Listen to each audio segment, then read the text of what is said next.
राजनीति नेतागिरी नहीं थी। उस वीडियो में कुछ छात्राओं की वेदना थी, मेरी खुद की अपनी वेदना थी कि किस तरह से जो है उस कॉलेज के द्वारा जो है वो कृत किया गया था। बस उसी के बदले में वो वीडियो सिर्फ उनको उजागर करने के लिए किया गया। जो परेशान हाल थे, खिन्न थे उस व्यवहार से, जिनका परीक्षा छुड़वा लिया गया था, उसके बाद मैंने एक वीडियो जारी किया सिर्फ इनके इस कृत्य को उजागर करने के लिए कि मैं चला गया हूँ, ऐसे और छात्र कितने चले गए हैं, कितने चले जाएंगे। सार्वजनिक हित का काम करते हैं, जनहित का काम करते हैं। जब ऐसे लोगों को न्याय नहीं मिल पा रहा है, इस विधायक और दबंग विधायक प्रधानमंत्री जी के क्षेत्र में, तो आम लोगों का क्या होगा। मेरे नाम के सामने उन्होंने चलाया, ये जमीन जो है कब्जा करते हैं, और इन्होंने जो है इस तरीके का कृत्य करते हुए वायरल किया, चलाया। उस वीडियो को मैं सेव करके रखा हूँ।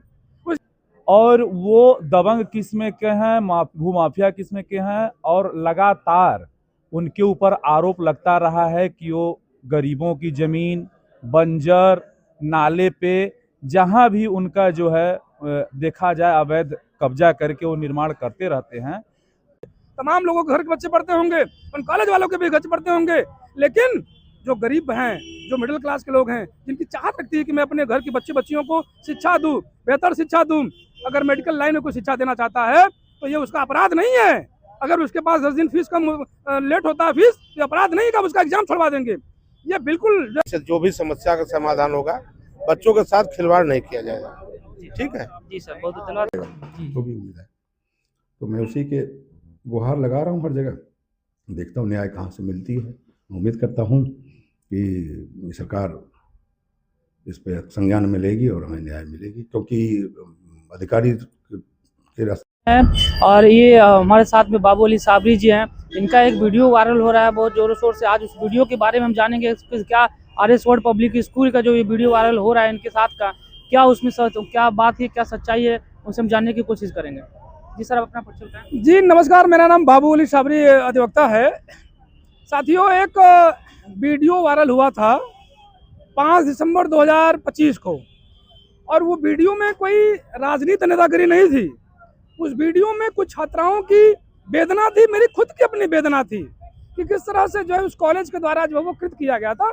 बस उसी के बदले में वो वीडियो सिर्फ उनको उजागर करने के लिए किया गया था। साथियों, मामला ये है कि खजूरी, वाराणसी के खजूरी में एक जो है RS फार्मेसी कॉलेज है, उसमें जो है अभी पहला बैच है फार्मेसी बच्चों का, लेकिन उस कॉलेज में जो है झूठ बोल के तमाम एडमिशन के समय मीठी मीठी बातें करके झूठ बोला गया कि पहले से बैच चलता है, ऐसे होता है, ये होता है, तमाम चीज़ें कही गई। उन सब के बाद जो है, और उसमें हुआ क्या कि जब बच्चों का एडमिशन ले लिया जाता है, 20,000, 30,000, 25,000 उनसे जमा करा लिया जाता है, तो तमाम तरीके के उनके साथ जो है उत्पीड़न कार्रवाई की जाती है, उनको परेशान किया जाता है, उनकी एग्जाम तो छुड़वाई गई। उस दिन का मामला ये है, मैंने अपनी बहन आशिका साबरी का एडमिशन कराया था D फार्मा करने के लिए। मैं पढ़ने के लिए एडमिशन कराया था, और मैं जब वहाँ एडमिशन कराया था तो वहाँ ये घटना हुई कि जब उन्होंने मुझसे एडमिशन के समय कहा था कि आप पूरे फीस का जो मुझसे तय हुआ था कि 55,250 रुपये फीस 1 साल का आपको देना है, जिसमें 25% फीस आपको पहले जमा कर देना है, बाकी 1 साल में आप सुविधा अनुसार जमा कर सकते हैं किस्तों में। मैंने उनको 20,000 रुपया दो बारों में ऑनलाइन माध्यम से जमा करके एडमिशन करा दिया। उसके बाद फिर फीस दिया उनको। जब उसके बाद एग्जाम आई तो उन्होंने जो है मेरे बहन से सूचना पूछवाया कि आप पूरा फीस जमा करिए। मैंने उनसे कहा कि मैं 10,000 रुपया फीस जमा करवा दे रहा हूँ, उसके बाद आप जो है कि एग्जाम देने दीजिए, मैं 1 हफ्ते में जमा करवा दूंगा। लेकिन वो गई, उन्होंने कहा कि फीस जमा आप 10,000 करोगी तब एग्जाम नहीं देने देंगे, अब आपको पूरे कोर्स का फीस जमा करना पड़ेगा। पहले एडमिशन करके फंसा लिए, अब उसके बाद कह रहे हैं कि पूरा जमा करो, जमा नहीं कर पाओ तो परीक्षा छोड़ो, तुम्हारा पढ़ाई छूट जाए, अब ये 20,000 भी डूब जाए। उस संदर्भ में मुझे सूचना मेरी बहन ने दिया। मैं 5 दिसंबर को कॉलेज में पहुंचा, वहाँ रागिनी मैम थी एक, वहाँ एक विनीत सर थे, और भी कुछ स्टाफ थे जो है। वहाँ मैं गया और मैं उनसे विनम्र निवेदन किया कि सर ये 10,000 जमा कर लीजिए मुझसे, मेरी बहन को एग्जाम देने दीजिए, मैं पूरा का पूरा फीस आपका जमा कर दूंगा, मैं लिख के देने को तैयार हूँ कि 10 दिन में जमा कर दूंगा। लेकिन वहाँ मिसबिहेव किया गया और कहा गया कि बिल्कुल एग्जाम नहीं देने दिया जाएगा, और जो है मेरी बहन को मना कर दिया गया, वापस कर दिया गया। साथियों, जब मैं ऑफिस से बाहर आया तो देखा तमाम वहाँ लड़कियाँ थी, तमाम गार्जियन थे, ऐसे ही परेशान थे। जब मैं गेट से बाहर आया तो तमाम वहाँ बच्चियाँ और गार्जियन थे जो परेशान हाल थे, खिन्न थे उस व्यवहार से, जिनका परीक्षा छुड़वा लिया गया था। उसके बाद मैंने एक वीडियो जारी किया सिर्फ इनके इस कृत्य को उजागर करने के लिए कि मैं चला गया हूँ, ऐसे और छात्र कितने चले गए हैं, कितने चले जाएंगे। जब मैंने जो है ये वीडियो वायरल किया तो वीडियो वायरल होने के बाद उस वीडियो में जिस एक लड़की ने, श्वेता नाम की एक लड़की ने, जिसने अपने सहमति से वहां बयान दिया था तमाम बच्चों ने, उनसे अगले दिन 6 दिसंबर को कॉलेज में बुलवा के उसे डरा कर धमका कर उसके फादर से दबाव बनाकर नाजायज उनसे जो है बयान दिलवाया गया कि मुझे गुमराह करके मुझे दबाव बना के बयान दिलवाया गया था। साथियों, दोनों वीडियो को मैं दिखाऊंगा, आपके साथ शेयर करूंगा, आप उसको चलाइएगा। जब मेरे वीडियो में उन्होंने बोला है, किस तरह से खुल के बोला है, जब वो कॉलेज के वीडियो में बोल रहे हैं तो किस तरह से दोनों का चेहरा दबा हुआ है, चेहरा काला पड़ा हुआ है। क्यों? क्योंकि दबाया धमकाया वहां गया था। उसके बाद उन्होंने वीडियो को वायरल किया और एक गलत कंटेंट के साथ, मैं एक अधिवक्ता हूँ, मेरे नाम के सामने उन्होंने चलाया कि जमीन जो है कब्जा करते हैं, और इन्होंने जो है इस तरीके का कृत्य करते हुए वायरल किया, चलाया। उस वीडियो को मैं सेव करके रखा हूँ। उसके बाद मैंने उस लड़की से तुरंत मोबाइल के माध्यम से बातचीत किया, जिसका वीडियो फुटेज मेरे पास है, पूरा वीडियो मैं आपको साथ शेयर करूंगा, उसको चलाइएगा। और उस वीडियो में साफ साफ उस लड़की ने कहा है कि किस तरीके से मुझे दबाव बना के आपके खिलाफ बुलवाया गया, मुझे धमकी देके कि तुम्हारा एडमिशन कैंसिल कर दिया जाएगा। उसने मुझसे माफी भी मांगा, भैया मुझसे गलती हो गई। पूरी कहानी उसने कॉलेज के जिस तरह से दबाव बना के षड्यंत्र करके वो गलत साक्ष्य संकलन करके ऐसा करना चाह रहे हैं कि इनकी जो भी कृत्य अंदर है वो कोई बाहर बोलने ना पाए। कॉलेज वाले लूट मचाए हैं, इस बात को बाहर कोई बोले ना, इसलिए वो षड्यंत्र करके गलत साक्ष्य संकलन करके डरा धमका रहे हैं कि जो बोला है इस वीडियो में जो भी लोग हैं उसके खिलाफ मुकदमा करेंगे, उनको फर्जी मुकदमे में फंसा देंगे। अभी आप जानते नहीं हो, उन्होंने ही कहा कि तथाकथित किसी भाजपा के मंत्री का नाम बताया कि उनका कॉलेज है। और मैं पूछना चाहता हूँ उस भाजपा के मंत्री जी से कि मंत्री जी, माननीय योगी आदित्यनाथ जी जो यूपी के मुख्यमंत्री हैं, माननीय प्रधानमंत्री महोदय जो भारत के जो है प्रधानमंत्री हैं नरेंद्र मोदी जी, उन्होंने कहा है कि पढ़ेगी बेटी तब आगे बढ़ेगी बेटी। योगी जी ने कहा कि फीस के अभाव में एक भी बच्चे का एग्जाम छूटने नहीं देंगे। उन बयानों का आप जो है वो कर लेते हैं। वो कॉलेज वाले बता रहे हैं कि मंत्री जी का कॉलेज है, बहुत पावर है, क्या कर लेंगे, भाग जाओ, फीस जमा किए बिना पढ़ने नहीं देंगे। तो अगर मंत्री जी का कुछ में इन्वॉल्वेशन है, मंत्री जी का कॉलेज है, मंत्री जी का उसमें कोई श्रेय है, तब मैं वो कहना चाहता हूँ कि इसको ध्यान रखना चाहिए। कॉलेज आप लोगों ने खोला हुआ है बच्चों को पढ़ाने के लिए, कॉलेज आप लोगों ने खोला हुआ है कॉलेज चलाने के लिए, और बच्चे फीस जमा कर रहे हैं आपके पास, फ्री में नहीं पढ़ रहे हैं, आप उनको पढ़ाइए। हाँ, ये मिडिल क्लास गरीब तबके के जो लोग होते हैं किस तरह से कहाँ से फीस लाके कर्ज लेके जमा करते हैं, उसके बाद आप लोग लूटपाट और जो है उत्पीड़न कार्रवाई उनके खिलाफ करते हैं, बिल्कुल गलत है। आप दबाव बनाइए फीस के लिए, बिल्कुल फीस जमा करना है, दबाव बनाइए, लेकिन अगर कुछ कोई देता है तो कम से कम उसको एग्जाम देने दीजिए, उसका एग्जाम मत छोड़वाइए, उसकी डिग्री मत छोड़वाइए, उसको एग्जाम देने दीजिए। उसके बाद चाहे जो होती है जो है वो करिए, दबाव बनाते रहिए परीक्षा के लिए, फीस के लिए। तो उस दिन यही हुआ। अब मैं आपके चैनल के माध्यम से तमाम देखने वाले लोगों को ये निवेदन करना चाहूँगा कि उस कॉलेज में किस तरह से जो है गलत कार्य हो रहा है, उस कॉलेज में किस तरह से छात्रों का एडमिशन लिया जाता है, उनसे पैसा जमा कराया जाता है, फिर उनको ब्लैकमेल किया जाता है कि अब आप पूरा जमा करिए। पहले तो कहा जाता है कि किस्तों में जमा कर दीजिएगा, 1 साल में सुविधा नोट जमा कर दीजिएगा, फिर दबाव बनाया था कि पूरा जमा करो, नहीं एग्जाम नहीं देने देंगे। ये बिल्कुल बहुत गलत जो है। आपके भी पत्रकार महोदय, आपके भी घर के बच्चे पढ़ते होंगे, तमाम लोगों के घर के बच्चे पढ़ते होंगे, उन कॉलेज वालों के भी बच्चे पढ़ते होंगे, लेकिन जो गरीब हैं, जो मिडिल क्लास के लोग हैं, जिनकी चाहत रखती है कि मैं अपने घर की बच्चियों को शिक्षा दूं, बेहतर शिक्षा दूं, अगर मेडिकल लाइन में कोई शिक्षा देना चाहता है तो ये उसका अपराध नहीं है। अगर उसके पास 10 दिन फीस कम लेट होता है फीस, तो अपराध नहीं का उसका एग्जाम छोड़वा देंगे। ये बिल्कुल जो है सरासर गलत है। मैं तमाम लोगों से निवेदन करना चाहूँगा कि अगर इस मामले में, क्योंकि मुझे शक है कि मेरी बहन और मेरे खिलाफ जिस तरह से षड्यंत्रकारी कार्य कर रही है कॉलेज की जो भी जो है मैनेजमेंट कमेटी है, प्रबंधक हैं, जिस तरह से वो कमेटी जो है कर रहे हैं, लोगों को बुलाना, षड्यंत्रकारी वीडियो बनाना, और तमाम एक नोटिस भेजा गया है मेरी बहन को, उसमें कहा गया है तमाम गलत आरोपों के साथ किसका जवाब दीजिए। मैंने उसका जवाब उनको दे दिया है, और मैंने तमाम आला अधिकारी और जो है आला कमान उत्तर प्रदेश के लोगों से अपनी गुहार लगाई है। और मैं आपके चैनल के माध्यम से तमाम जनता जनार्दन और समाज सेवी और तमाम जो भी जिम्मेदारान लोग हैं, चाहे सूबे के मुखिया हों, देश के मुखिया हों, तमाम जो सामाजिक लोग हैं, मैं उनको बताना चाहता हूँ कि क्या गरीबों को पढ़ने का अधिकार नहीं है? क्या कॉलेज इस तरीके से करेंगे कि उनका एग्जाम छोड़वा देंगे? यदि कोई बोलता है, उस पर आवाज उठाता है, तो उसके खिलाफ मुकदमा लिखाने की धमकी दी जाएगी, उसके खिलाफ षड्यंत्रकारी तरीके से उसे फर्जी मुकदमे फंसाने की धमकी दी जाएगी। तो ये मेरा निवेदन है यही मूल मामला था। और जो है बहुत बहुत धन्यवाद। आप देख रहे हैं आजाद जर्नलिस्ट न्यूज में हूँ। कॉलेज छोड़ के जाओ, एग्जाम नहीं देना चाहिए। तमाम भी बच्चियां देखिए, इनको वीडियो करिएगा कि बच्चे वापस जा रही हैं, इनको एग्जाम नहीं देने दिया जा रहा है। ये कॉलेज भाजपा के कथित मंत्री का है। लोग वापस क्यों जा रहे हो? एग्जाम की पढ़ाई में फीस पूरा जमा नहीं किया है, इसलिए हम लोग को एग्जाम नहीं देने दिया। मैं फॉर्म की छात्र हूँ, जिसमें मेरे साथ एक आसिला शाबरी नाम की स्टूडेंट भी पढ़ती है। उसके भाई और उसने बाहर गेट पे बाहर ले जाके उन्होंने, मेरे साथ कई बच्चियाँ थी, उन्होंने कॉलेज के खिलाफ अपशब्द बोलने के लिए प्रेरित किया, जिसमें मुझसे भी गलती हो गई, इसीलिए मैं क्षमा मांगती हूँ। मैंने ये बहकावे में आके किया है। मुझे कॉलेज ने 4 शिफ्ट में जमा करने के लिए फीस बोला था, लेकिन मैं आज जमा की हूँ, तो मैंने एग्ज़ाम दिया है, जिससे कि मुझे कल मुझसे गलती हो गई, इसके लिए मैं क्षमा मांगती हूँ। ये बयान दो। अरे तुम बाहर आई और सभी लोग, सभी लड़कियां थे, सब परेशान हो रही थी कि सब लोग को वापस कर दिया गया है, और वही पूछा गया, तुम जो सच्चाई थी वही बोली। बता दो कि कल तुम लोग को वापस नहीं किया गया था एग्जाम देने से। सुनिए भैया, ये सिर्फ मैंने मैनेजमेंट से माफी मांगने के लिए किया, मुझे नहीं पता था। नहीं, आप देखो, वहाँ तो तुमने जाके बोल दिया कि जो है, अरे हमसे वो दबाव बनवा के बोलवाए थे, हमारे खिलाफ बोल दिया वहाँ जाके तुम कि दबाव बनवाए थे, बहका के करवाए थे, हमने तुमको बकाया था, तुमको दबाव बनवाया था। जी नहीं। तब तो जब ऐसा नहीं किया था बाबू, तो बताओ, मेरे खिलाफ वहाँ बोल के तुमको बोलना चाहिए ना कि मैडम आप लोगों ने हम लोग को वापस किया, तभी तो बोले थे हम लोगों ने। वापस नहीं करते आप लोग तो बताइए हम लोग क्या करते हैं? हम जानते हैं आप अपनी जगह सही है, लेकिन वो मैं आपका नाम ले नहीं रही थी। तो वो आप नाम तो ली उस वीडियो में। मुझसे गलती हो गई।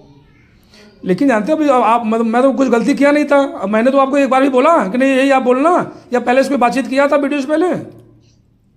नहीं। तब जब नहीं लिया था, फिर आप डायरेक्ट गई, आप जो है वहाँ जाके बोल दी कि वो बाबू अली और आशिका के भैया है, वो लोग को बोले, हमको बहकाएं कि ये तुम लोग बयान दो। ऐसा हमने कुछ नहीं किया था। जी नहीं। तब बताओ, वहाँ तुमसे वो बोलो को डरा धमका के बयान लेवा लिए, और चूंकि तुमको पढ़ना था इसलिए तुम्हारे पापा भी, तुमने भी जो बयान दे दिया। अब बयान दे दिया तो जो है अब वो लोग उसको चला रहे हैं। नहीं, मैं डिलीट करवा दी। तो अभी चला रहा, अभी लगा हुआ है उस पर, कहाँ डिलीट हुआ है? वो तो ये बुलाई कि भैया जो है एग्जाम नहीं देने दे रहे हैं पैसा, तो मैं जाके बोला कि मेरा इतना बाकी, आप 10,000 जमा कर लीजिए, जो 17,000 बचेगा वो भी मैं जो है विनम्र निवेदन कर, कितनी बार विनम्र निवेदन करता हूँ आपसे, विनम्र निवेदन करती हूँ, किसी तरीके से उनसे रिक्वेस्ट किया कि आप इनको एग्जाम देने से मेरे बहन को जो है, और मैं बाकी जो रहेगा वो मैं 10-15 दिन में जमा कर दूंगा। बोले नहीं, कुछ नहीं सुनेंगे, पूरा पैसा जमा करिए, और पेनाल्टी तो ये और लगेगा, पेनाल्टी में बात कर लूँगी मैनेजमेंट से, लेकिन पेमेंट आज के आज जमा करिए, नहीं तो जहाँ एग्जाम नहीं देने देंगे। और 10,000 जमा करेंगे तो जमा कर दीजिए, लेकिन एग्जाम नहीं देने दिया जाएगा।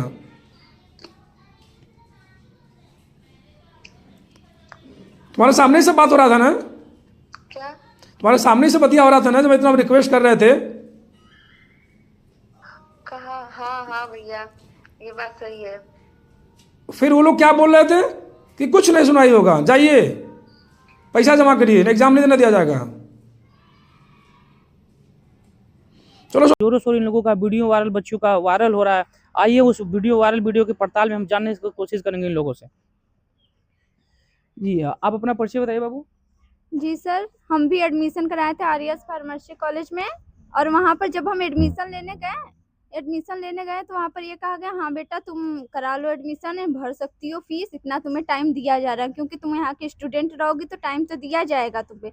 फिर हम उतना एडमिशन कराए, 5,000 दिए, फिर 2,000 दिए, ऐसे कर हम कुछ अमाउंट दिए, लेकिन क्लास किए तो कोई सर थे, वो बोले कि क्लास के बीच से उठाकर बोल दिया गया कि तुम घर जाओ, तुम पूरा अमाउंट करो दो, तब तुम पढ़ सकते हो, क्लास कर सकते हो, नहीं तो नहीं हो पाएगा।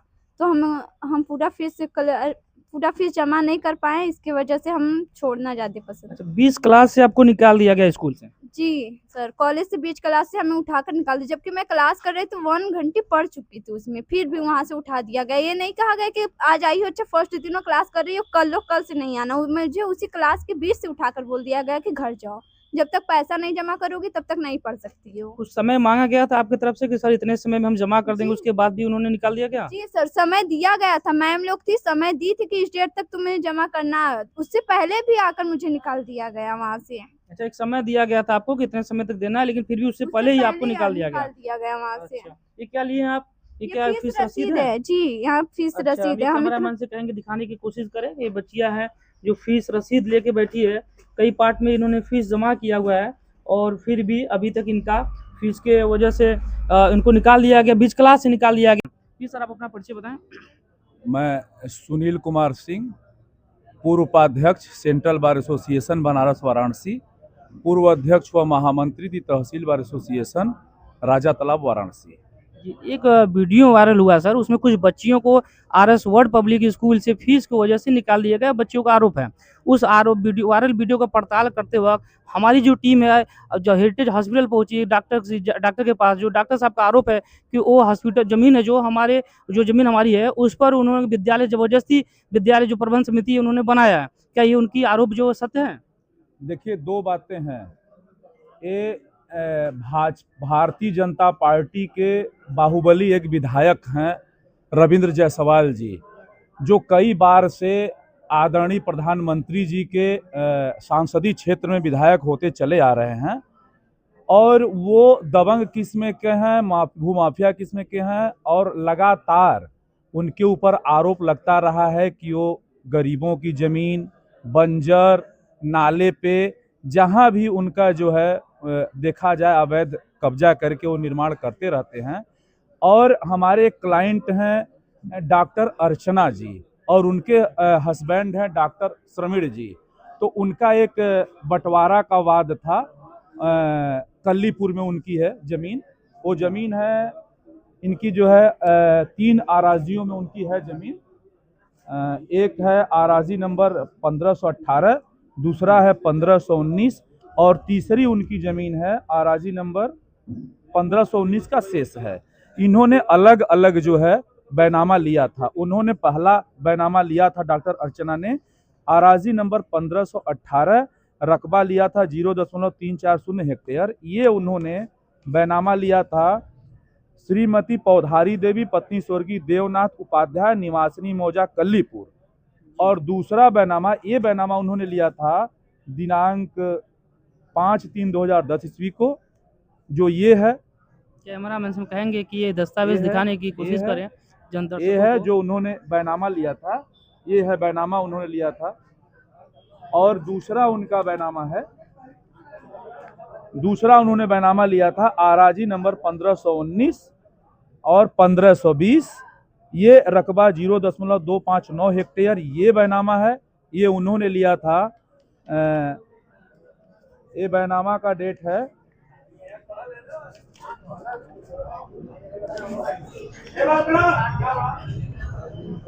ये बैनामा उन्होंने लिया था 13/10/11 ईस्वी को। और ये बैनामा डॉक्टर अर्चना ने लिया था, जो अंतिम उनका बैनामा था कल्लीपुर मौजे में ही। ये बैनामा उन्होंने लिया था राम अचल पुत्र जयश्री निवासी कल्लीपुर व शिव कुमार सिंह पुत्र स्वर्गीय शारदा प्रसाद सिंह से उन्होंने लिया था ये बैनामा। ये उनका जो है बैनामा है, बैनामा दिनांक है 29/3/11 ईस्वी। ये 29/3/11, ये 3 बैनामा उन्होंने लिया था 1518, 1519 और 1520। और जब मैं इनका बंटवारा बाद मैंने उपजिलाधिकारी महोदय के यहाँ दाखिल किया और जब मौके पे गया तो मौके पे जो भारतीय जनता पार्टी के दबंग और भूमाफिया विधायक हैं, डॉक्टर साहब चूंकि महिला हैं और वो बाहर से आकर के बनारस में निवास करती हैं, उनके कमजोरी का फायदा उठाते हुए इन्होंने अपने गुंडई और दबंगई के बल पे जहां विद्यालय बना है आरएस वर्ड पब्लिक विद्यालय जहां बना है, उसका जो पीछे वाला कैंपस है वो पूरे आराजी संपत्ति को जबरदस्ती इन्होंने उस पर निर्माण करा लिया। और अधिकारियों पर प्रेशर दे करके अपने जो है विधायकी का नाजायज फायदा उठा करके आदरणीय प्रधानमंत्री जी के सांसदीय क्षेत्र में ये भाजपा की छवि को धूमिल करते हुए ये जो है भूमाफिया गर्दी और गुंडागर्दी पर जो है अपने पक्ष में आदेश भी कराने का प्रयास कर रहे हैं। और डॉक्टर साहब को जो महिला है और उनके पति को आए दिन आदमियों को भेज करके, अपने गुंडों को भेज करके उनको धमकी देते हैं कि आप इस जमीन को छोड़ के चले जाइए, इस जमीन को हमको बैनामा कर दीजिए, अन्यथा आप जो है यहाँ दिखाई नहीं देंगे, आपके साथ कुछ भी हो सकता है। तो मैं ये कहना चाहता हूँ आदरणीय मुख्यमंत्री जी से और प्रधानमंत्री जी से कि ये आपका राम राज्य है, ये आपका बनारस काशी है। इसको आप क्योटो बनाने का सपना देखते थे, लेकिन आपके मंत्री विधायक जो यहाँ पे लगातार भूमाफिया गर्दी गुंडई कर रहे हैं और गरीब असहाय, अगर उस विद्यालय का परीक्षण किया जाए, अवलोकन किया जाए, तो जो विद्यालय बना है कलीपुर में RS वर्ड विद्यालय, वो जो है आवंटित जमीन है, गरीबों की आवंटित जमीन पे वो जो है विद्यालय की नींव खड़ी की गई है, विद्यालय बनाया गया है। और उसके साथ साथ जितने भी अगल बगल के काश्तकार हैं, ये विधायक जी अपने गुंडई और जो है अपने विधायकी का जो है भरपूर फायदा उठाते हुए उसके प्रेशर में, दबाव में अगल बगल के काश्तकारों को भी जबरदस्ती जमीन को उन्होंने घेरने का काम किया है। और न्यायालय में भी आकर के अधिकारियों को हड़काते हैं, चमकाते हैं कि अगर मेरे पक्ष में आदेश नहीं हुआ तो हम आपका ट्रांसफर करा देंगे, आपको सस्पेंड करा देंगे। इस तरह की हम बात करने जा रहे हैं आज डॉक्टर साहब से। जी, आप अपना परिचय बताएं। मैं doctor Shravin Kumar Singh, heritage institute of medical science में नाक कान गला विभाग का प्रोफेसर और अध्यक्ष और विभागाध्यक्ष हूँ। मेरी कलीपुर मौजा में कृषि फार्म हाउस के बगल में 2 ज़मीनें हैं। एक ज़मीन का नंबर 1518 है, वो करीब 26 हिस्सा है, और एक 1519 1520 का आधा हिस्सा वो हमने ली थी। पाल हैं वहीं कलीपुर के रहने वाले, उनसे। एक ज़मीन, पहली वाली ज़मीन जो हमने ली थी वो ली थी 2010 में, मार्च अप्रैल 2010 में। दूसरी ज़मीन जो हमने ली थी वो ली थी 2011 में, मार्च के 2011 में। और वो ज़मीन हम उसका वाई होता रहता था लगातार, खेती बाड़ी। कुछ साल बाद वहाँ पे इनका पदार्पण हुआ।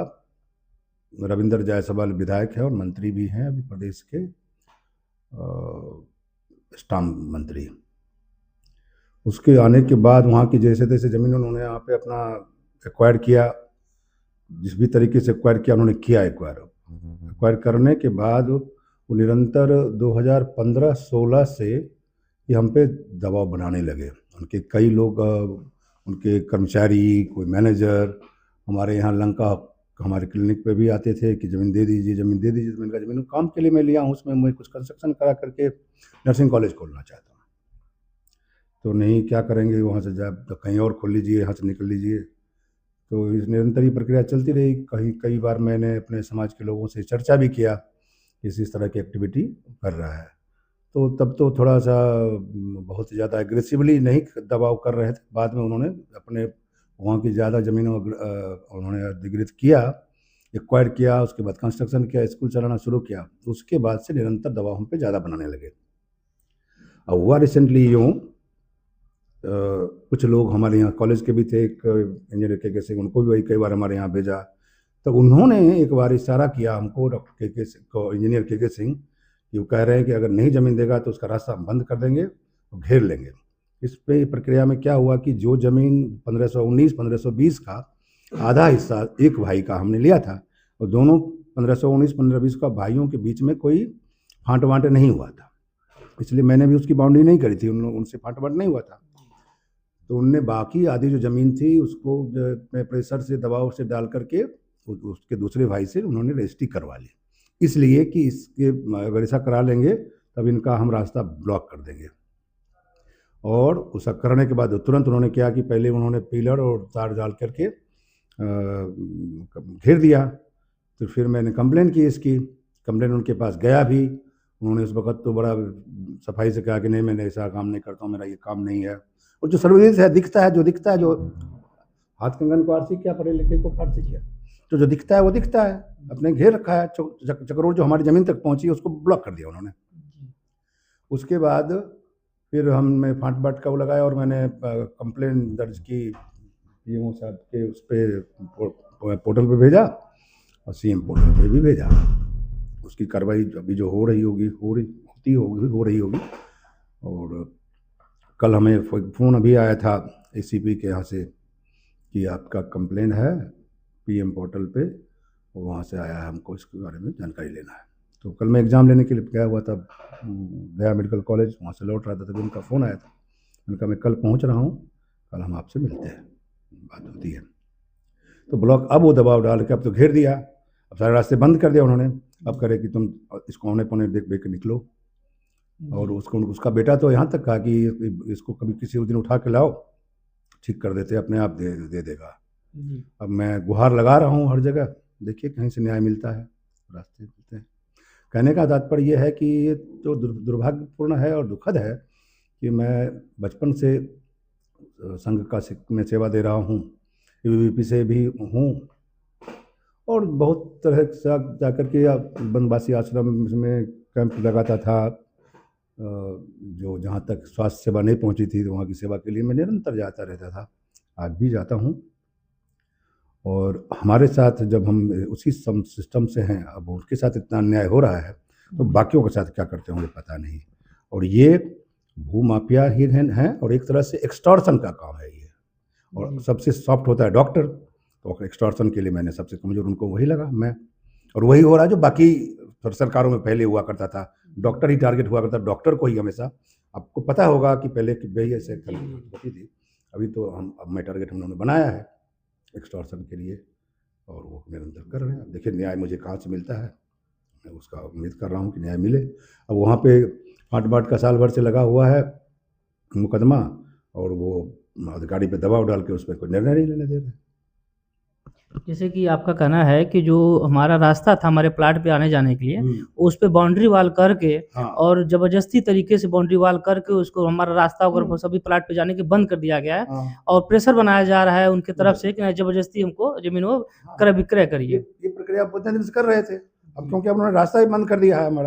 हमारा ही रास्ता है वो, हमारा अधिकार है, उसी प्लॉट पे जाकर के वो चक्र खत्म होता है, तो हमारा अधिकार है उस रास्ते पे ना। उस रास्ते को उन्होंने बंद कर दिया, अब हम जमीन पे जा नहीं सकते, पूरा आगे से उन्होंने घेर लिया पूरा का पूरा।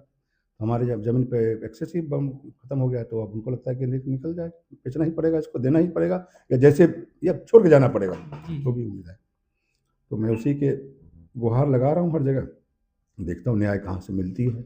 उम्मीद करता हूँ कि सरकार इस पर संज्ञान में लेगी और हमें न्याय मिलेगी, क्योंकि अधिकारी के स्तर पे तो संभव नहीं है कोई, चाहे SDM हो या डिस्ट्रिक्ट कलेक्टर हो, वो लोग तो निर्णय लेंगे, मुख्यमंत्री के खिलाफ जल्दी वो निर्णय नहीं ले सकते। तो मैं सोचता हूँ कि ऊपर के जो शासन में हैं उनसे ही न्याय मिलने की एक रास्ता है।